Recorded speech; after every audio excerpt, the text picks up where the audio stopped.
I'm also interested to see if it's like a Moonshard build, perhaps, that we're seeing a little bit. We saw before the tournament. I've seen it much less in the tournament itself, but Tiny Carry has kind of fallen out of favor as well. And I'm talking about the TA, by the way, a little fact, well, I want to say factor, but more my opinion. I think SCA TAs, and back when that was a mid-hero, right, have historically been the best TAs. You know, the Armel, Abed, because you can consider him an SCA player, you know, Carl as well. I just think these guys really know how to abuse the TA's timings a lot. This was the first region that I saw variating the TA build, which is a huge deal, because for like 6 years, it was Blink Dezo no matter what, and you maybe bought one before the other, but that was it. And these were the first players I saw actually building Dragonlance first to try to fight earlier and stuff. So I do think that there's a little bit more confidence for SCA and TA mid. That's also why it's the best region at countering it, by the way. They were the ones who came up with a Razor mid and actually executed it properly to deal with the TA. A lot of interesting things. Hawk ready to go on his signature carry NP. One of these kind of weird cores that farms a lot. He loves it too, and kind of changes the way that the game is played. He still is, of course, one of the best ratters in the game, and I suppose the counterplay they have, if T1 really get desperate about it, is Carl going for the Ag Scepter, right? That's certainly going to be some way to shut it down. But other than that, it's not the worst NP game I've seen. A lot of teams, you know, they won't go Zeus, but they'll certainly contest the Storm, which, by the way, did not get even picked or banned. I'm just surprised by that still, Avo. But we'll see here how instead T1 do with the mid lane TA and the safe lane carry Tiny. Yeah, Gabby could potentially go for like a Blink Dagger build. Do you really feel like there's a potential to be ratted that's like really, really powerful, right? I don't know.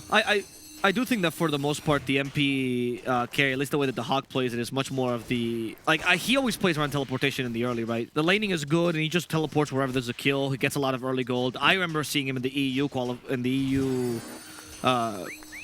tournament, you know, the special regional DPC thing that they did. He was by far the most impressive thing in the early game.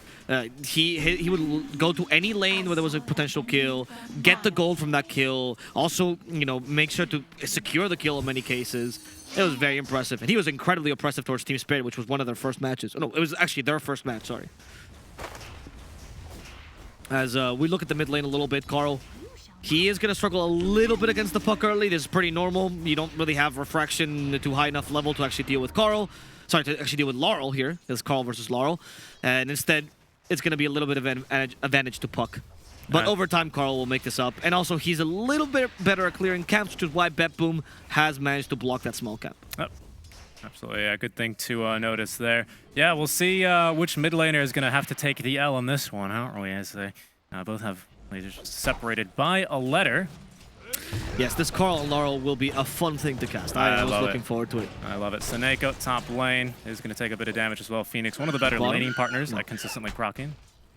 Sorry. No, you're good. I got excited here for notice, but Gabby's still a tiny, so it's kind of difficult to deal with this. And early shackles there. Of course, the ranged heroes don't have that built-in damage block, right? Stout Shield no longer an item, but the melees, they come with it. So that's a lot of damage on a Force Major, especially a hero that starts still with 0 armor. Widely considered to be the best way to counter him. Just right-click him. We talk about SCA builds, by the way, because love this region. Zephyr, you know, he was the one that we kept seeing, if you remember back in the day, this was like 2 years ago, that innovated the Holy Locket on Phoenix, and they would constantly play that. Good Avalanche here. Notice, just needs to get lucky on one proc. Nice. Not even, just the physical right-click damage with the starting Wraith Band here for Notice. It's going to pick up the kill. That's interesting. But yeah, I'm interested to see if Zephyr's going to go for that build this game. He actually did it much after Holy Locket was even a thing, right? Like, even after Holy Locket was, like, stopped being used on Phoenixes, he was still trying to do that build. I've seen it kind of recently as well. So we'll see what build Zephyr goes for on this Phoenix. Usually a very impactful Phoenix 4, which is why we see White One this time on the Shadow Shaman. Yeah, and I can certainly see that being really useful for the tiny core, right? Yes, exactly. That's why he gets in for his spells, he kind of slaps around and just keeps slapping. Yeah. When we talk about region specifics, though, I do find that CK offlane is an EU special these days, and they really abuse his laning stage as much as possible. It's very difficult to deal with this hero, and it's particularly good against Tiny in the laning stage because you just have so much physical damage, right? Yeah. You don't even need the Chaos Strike. It's just your base damage is super high. Yeah. I mean, the Chaos Strike, of course, is the reason you can offlane with him. Getting that lifesteal, right? Yeah. No longer guaranteed, but it's good enough to sustain through almost any lane. Yeah. Notice is going to be going for the typical build we do see when it is picked up in the offlane, which is going to be Armlet, immediately into Blink Dagger. Yep. Okay, I like this build because this is the... I wonder if he's going to deviate into the Chinese CK build, which I like so much as they go for Whitemon, by the way. Avalanche try to cover him, but he avoids the Avalanche. And notice we'll just take down Whitemon. Gabby could be in trouble, but he just get away just barely. Yeah, not to mention, of course, offlane CK just as strong in lanes as a carry CK. Yes. If not more, right? Because you tend to buy more stats as an offlaner, which makes you better for these brawls. And so the Chinese CK build that they did, right, was the Aetherlands Shard Octarine Core build, right, which was very popular. And notice has been seen getting this build a couple of times, but sometimes he just deviates it to full carry CK, and he just joins the Hawk, which is particularly good when the Hawk is playing something like NP, because yes, NP scales, but it's nice to have a second damage source to pair with. Yeah, and nice Puck toss back. Puck is not that hero. Very good toss back. Gabby's going to be saved there. Healing south, backpacking the item, making sure he can recover as much HP. Yes. It's not armlet, it's a bracer. But they both go on your arm. Huh. I'm interested in the Wraith Band, by the way, for noticed. I guess Whitemon has so much physical damage that the extra 1.5 armor it gives you is kind of value. I'm not sure though. Usually I've seen a lot of offlaners, like we were talking to Jenkins, he was saying that Collapse, for example, will build double bracer on any offlaner he plays. Like, he builds double bracer on Pango, right? He doesn't care. And I'm interested to see and it's a very popular build on CK offlane as well, so... Yeah, I mean, basically the offlane meta has been pick a strength hero, usually, you know, it's Mars, right? I can name him. He's not gonna come in arena my house.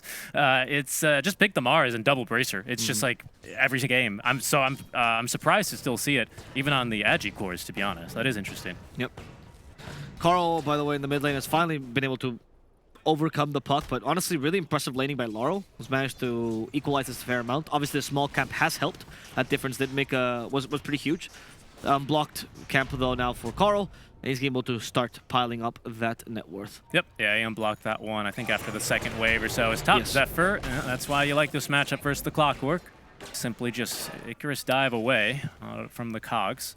Yeah, Clock doesn't do much, honestly, in general, but the hero's really good as a 5 because he just blocks smokes and that's his job, and he's a nuisance, right? He provides vision. And you're just happy with that. I feel like when you have Clock 4, there's a lot of pressure for you to just make plays and be a huge nuisance.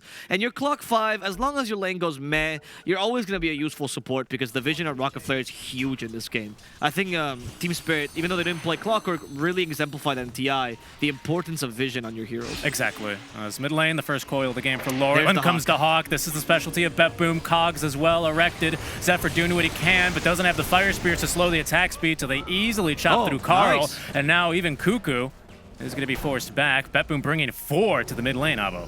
Zephyr did do a Icarus dive there to deal a bit more damage. So Puck sees the opportunity, they go for him, and Laurel will also finish off Zephyr, which is BetBoom. They just got 2 kills here. Did you see... Wait, sorry, they're going to go for Cuckoo here, so Neko in the backlines, no mana for Cogs or for Battery Assault. And then this side, it's impossible to kill Cuckoo. They'll try to concentrate on tower instead.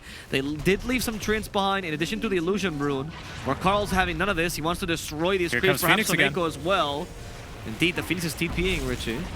Now Cuckoo, out of mana, has the Soul Ring, but not even close to level 6. That's an easy kill for Laurel, as now Carl still fighting Seneko without mana. The tower siege continues. BetBoom really heavily investing into this one. Will not get it. Denied by Laurel. But I think the objective is there. Denied by Carl. Thank you. We're going to have a lot of those. Don't worry about it. Yes, indeed. Did you see what happened there by Force Major? I thought it was incredible. He waited. So he had Ancient Seal the whole time, right? And instead of using it in the beginning, he actually waited till Thunderclap was about to be casted to do the Ancient Seal, which baited out the Brew and wasted his time completely. And what I love about that is that many people don't really abuse the 0.1 or 0.001 almost instant cast point on Ancient Seal as much as I saw there with heroes that aren't like, you know, Puck and Void Spirit and whatever. So really, really well played at Force Major, and that actually was a big deal as to why Cuckoo seemed so unimpactful. Carl now does find him though, wants to punish this, no points in meld, no need. Yeah. He even gets a little high five, but no time for Force Major to do it. Gabby, he immediately gets out of the Sprout bottom, but the right clicks from Dahawk, too much to handle. Seneko even might not even drop to Whitemon because he's got himself the Fairy Fire, and Notice is gonna hit him with a max Chaos Strike. That might be a second tower already here. The Hawk is once again. Soneko, okay, he's happy to go. He's happy to go. You know what's funny is that the Hawk actually sent the Trins near Soneko so he could auto-attack them, so he could actually de-aggro the tower, and Soneko said, no, I need to go, my brother. Yeah. The Hawk, we talked about this, right? To me, his NP, yeah, he's a good NP in the mid game, but it's the early game where he really just squeezes every single bit of efficiency out of this hero. Oh my god. I don't think he's a radder when he plays this hero. He's a ganker, man. He's playing Io, essentially. And I wish we had the layer set up here, but if you looked at his heat map, not only he went mid, right, in that big fight, gets the tower, goes top, farms a big wave immediately, sits there, farms another big wave, bottom immediately. He's just always doing stuff on the map. You're absolutely right. Here's the smoke up to Carl. Okay, they do find Carl. Carl. That's the Sunray heal, though, keeping him quite healthy. Whitemon, once again, the Ancient Seal coming into play, but Soneko, unfortunately, went too far forward, and he's going to be punished for this. Carl decided to farm the Ancients a little bit, but I think he's too weak. Oh, maybe with the Refraction? All right, he actually even stacked him. Wow, the efficiency there, Richie, wow. Absolutely. He's eager. He wants to get back with those Ancients because they actually started breaking his Refraction, and he got a little bit upset at that. But the gank is going to end up failing there from BetBoom, so at last a little bit of time to breathe here for T1. Okay, I know this is like not that big a play, but I think the fact that you can actually stack in the middle of a gank is so impressive to me, like considering these things. And these small differences, getting an extra Ancient Camp, which speeds up the TA's farm, allows her to get to her 50-minute mark, right, which is usually the TA timing. I think these are so important, especially against oppressive teams like BetBoom. Any small part of efficiency you can get out of the map, huge. Yeah, no, I mean, I agree. I think that comes down to just some really good team communication. Cuckoo's like, guys, I have level 6. I'll be right there. He goes Panda form right on the Storm, and he immediately shuts down any aggression. BetBoom, they don't really want to go for a full team fight. They'd much rather go for these kind of just pick-off moves where maybe Dahawk joins if they think they can really get a +1, but other than that, he also wants to get his first item online, which is the Maelstrom this time. Does that double proc against the TA's Refraction? Yes, right? Yes, it does. It's dealt as 2 separate instances. Okay, that's pretty good. I think the general build against TA, you're playing MP, because you're always single target, right, is to go for the Mjolnir and Assault Harass, probably. Because attack speed's great against Refraction, right? You get the double proc, and you also get the armor. So it's just the ultimate wombo combo against the TA. And obviously, that's also good against Tiny. Yeah, and while we're speaking about procs, taking a look at this Puck build, right, going for the Witchblade, which of course is going to continuously tick. Actually, a pretty good solution for the Puck's historically bad matchup against this TA hero. Good point, yep. I wonder what the build's going to be afterwards, though. I've seen some Puck spammers starting to really abuse the Ags, which is kind of crazy. So have I. Remember, we saw that in SA, and we laughed. We literally scoffed. It was Hokori, wasn't it, Arapu? No, it wasn't Hokori. I remember was it Mini? Not a great team. I remember it was a team that you're like... Well, I think it was Balrogs that was doing it. Oh, no, it was Roboceta. It was Roboceta. And you were like, I don't know, Roboceta, I don't know what you're doing. But he would win games, that thing. Like, the one game they won, it was with that build. That's right. Soneko's got a hook shot. He's underneath a T1 ward, so very unlikely to actually find a mark here. Whitemon as well rotate down and over, and BetBoom, they know something's up, so they will scan and scout Zephyr out in the trees. Zephyr, who has just placed a ward as well, so both teams getting ready to skirmish near this top area. Again, Dahawk can be here at a moment's notice, and here we go, Avo. Okay, Dahawk's not coming just yet. They did use the Supernova, and Soneko is just going to get away. Yeah, not even stunned. Yep. All right. They see Laurel, though. They've scouted him. T1, that is. I think the hookshot's definitely worth a Supernova there. Laurel wants to fight. He's got Arcane Room, but they're not going to get the chance because of this vision. Also, I think they know...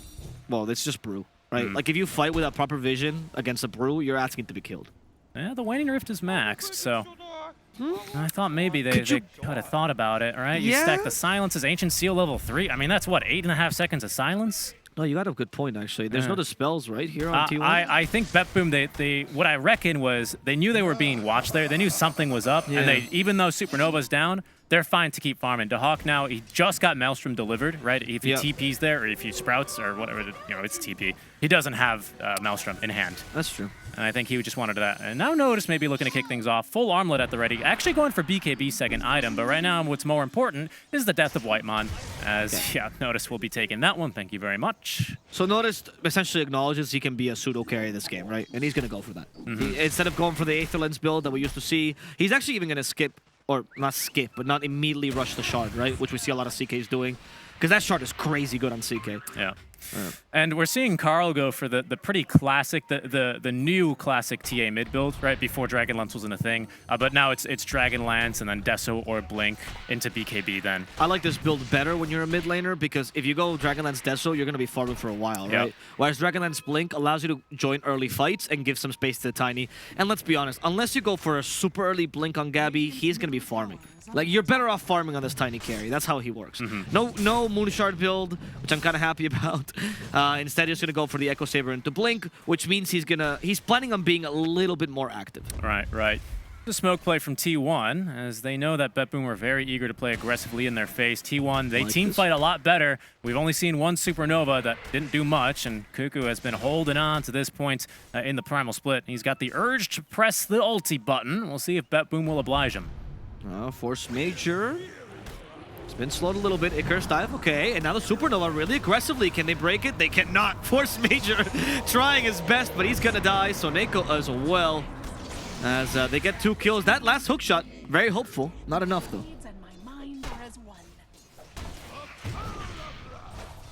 As now we get the snakes off. They're going to try to take the tower in the mid lane.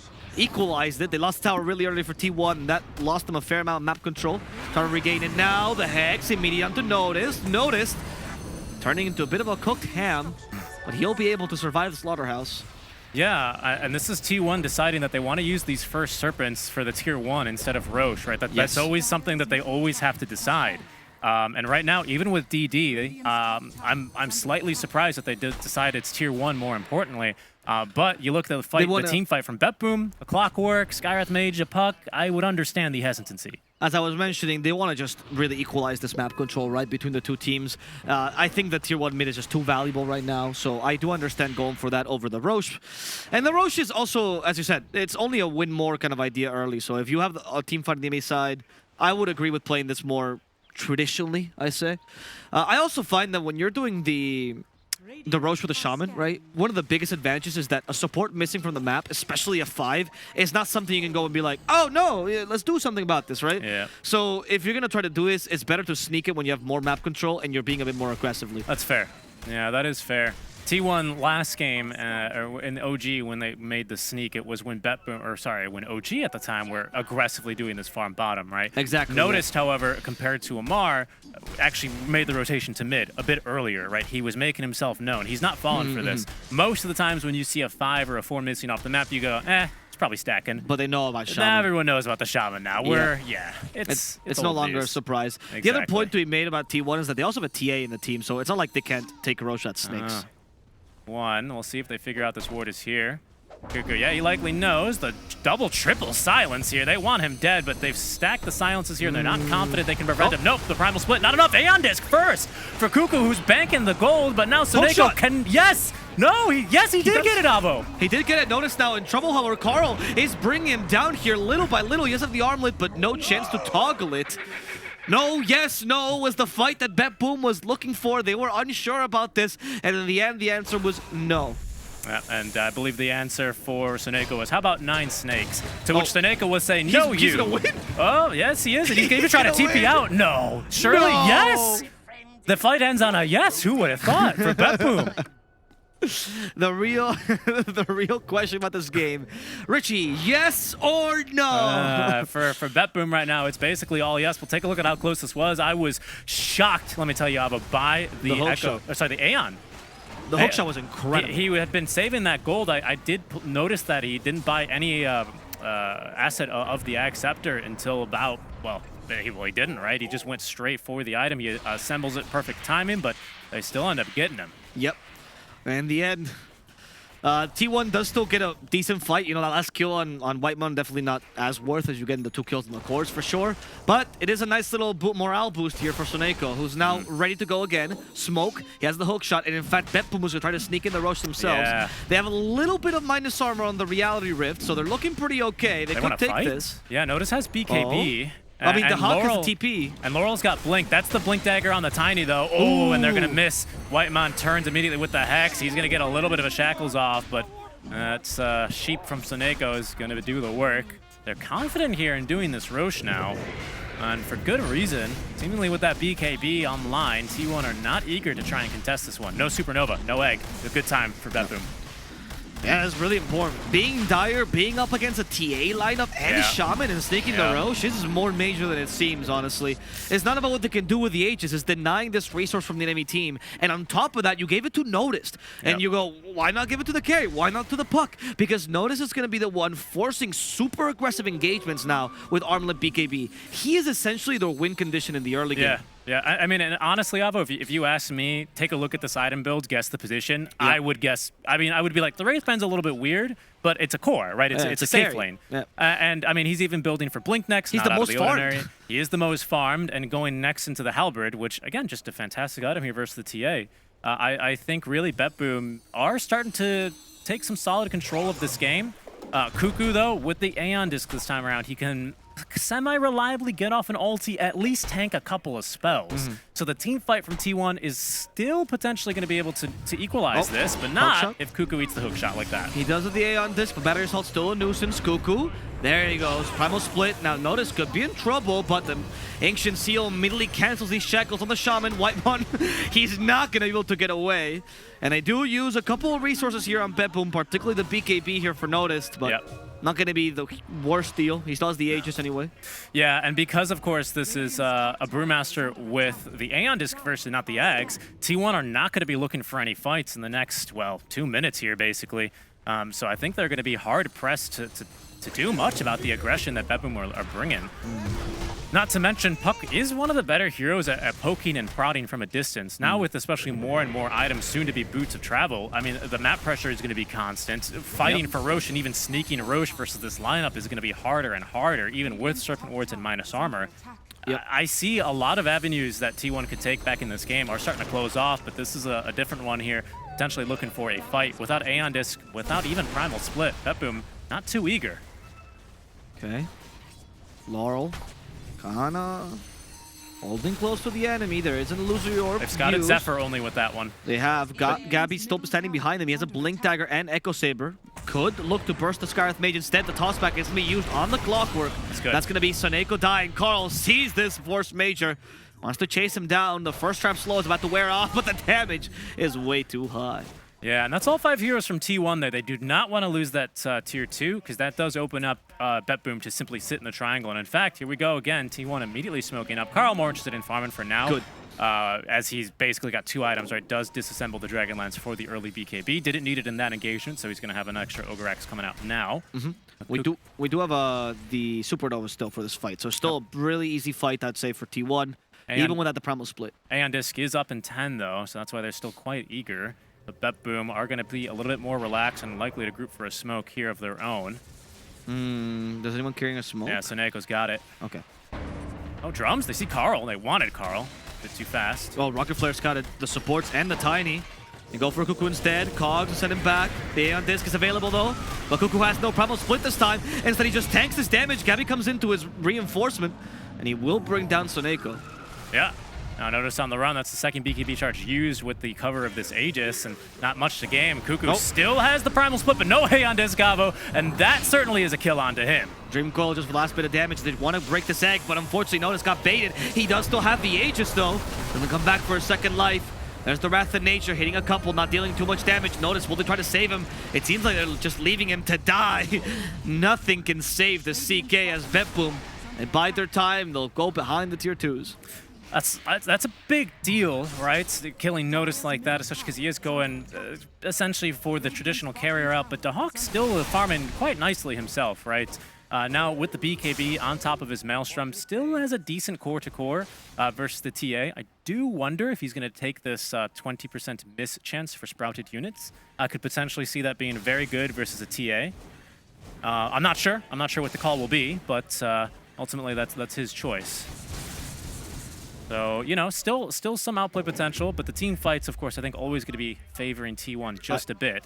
I'm a personal fan of Sprout Leeches almost every time, to be honest. I agree. Especially because, you know, I can catch the Phoenix in the middle of the dive. It's so stupid. Yeah, I completely agree. Don't get me wrong, but I don't know if there's a game for it. I could I would certainly see agree. this one. Do you know how it works? Like, if you break the trees, you still miss as long as you're within the area. I believe, yeah. Right? I think as long as you're in the sprout. Honestly, I've done so much testing on the other one to see how broken it is that I is barely very tested broken. the other. Yeah. Yeah, it can leash a Pango mid-roll. Yes, it can. That's so dumb.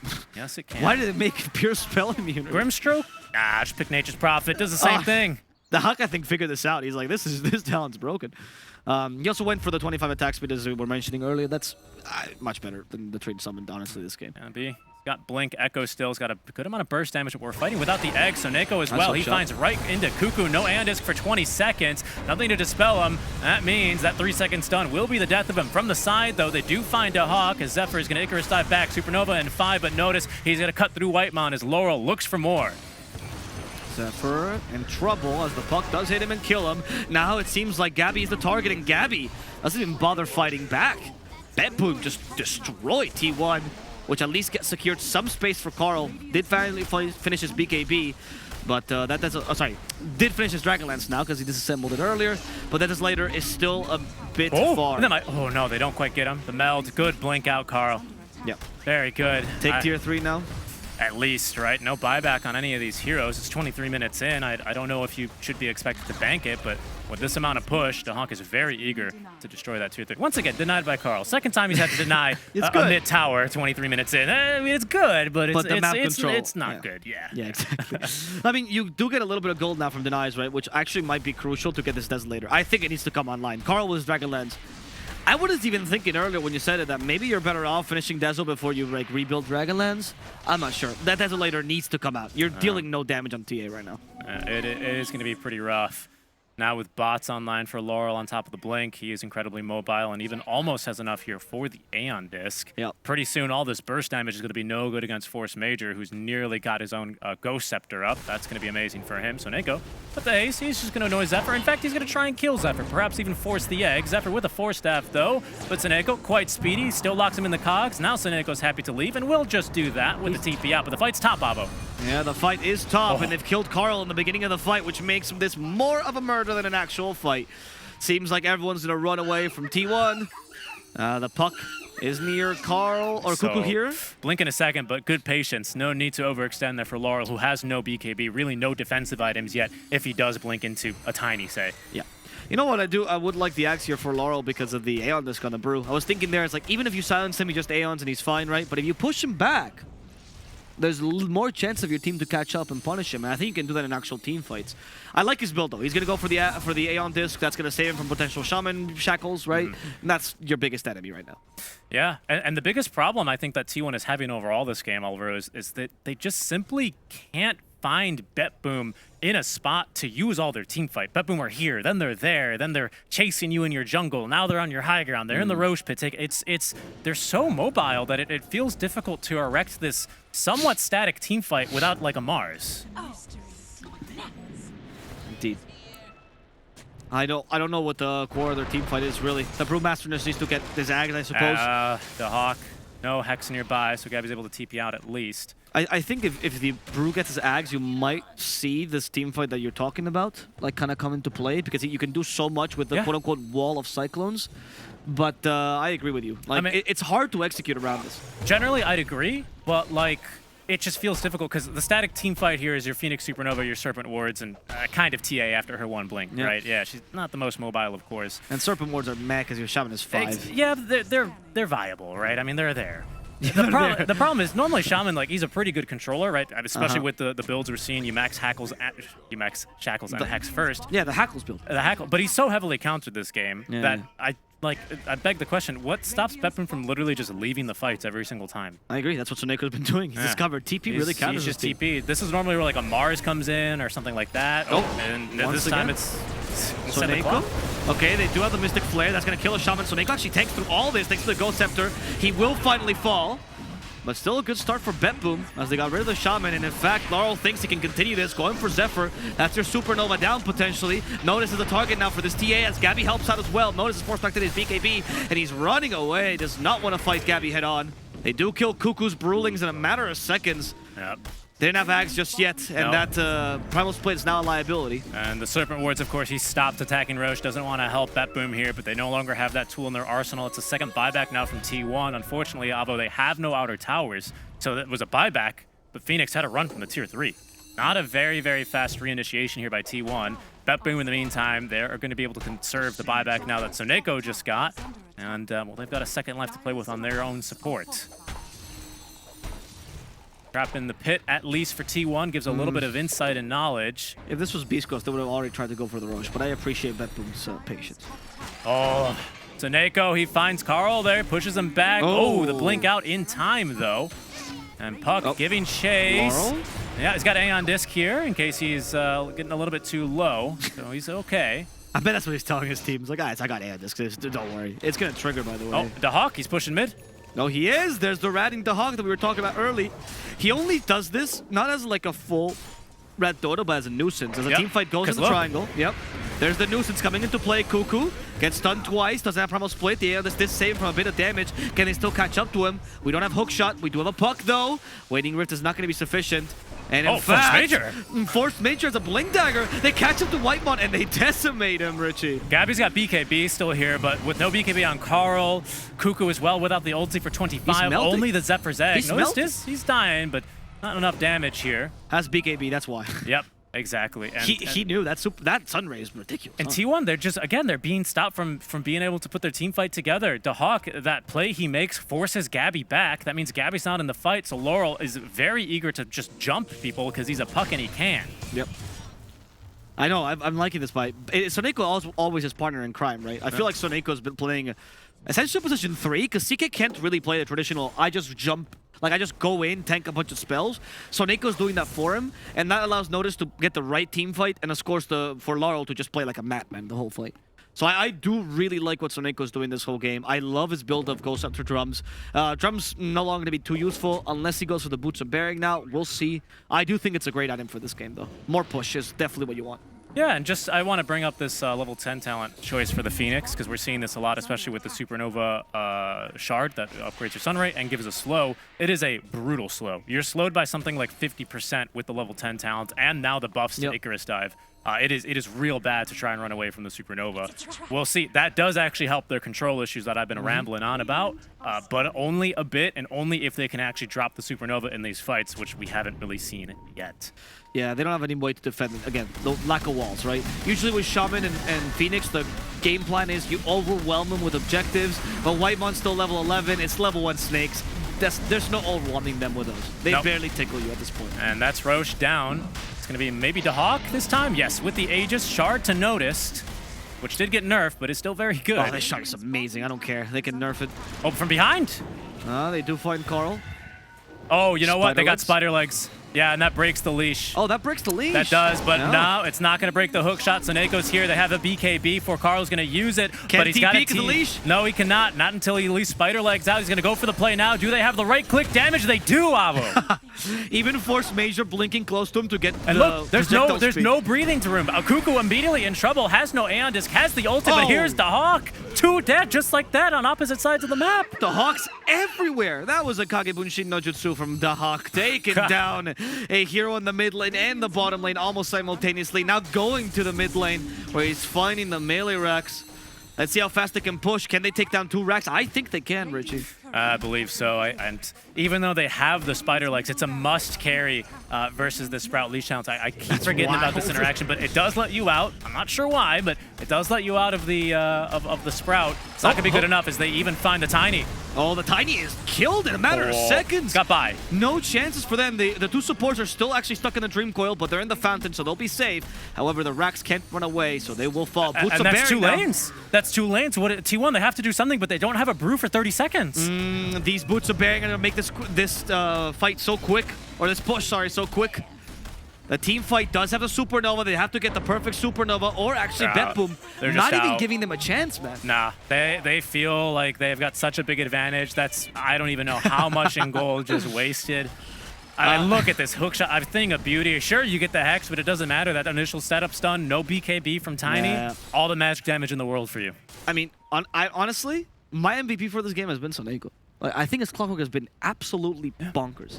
And I'll tell you what, yeah, I think you're right. I think if we look at like Rocket Flare usage, he must just be spamming this thing, or especially in the early game, enabling Dahawk, enabling this very roam heavy puck that's kind of been going between lanes and wreaking havoc. Pardon. Yeah.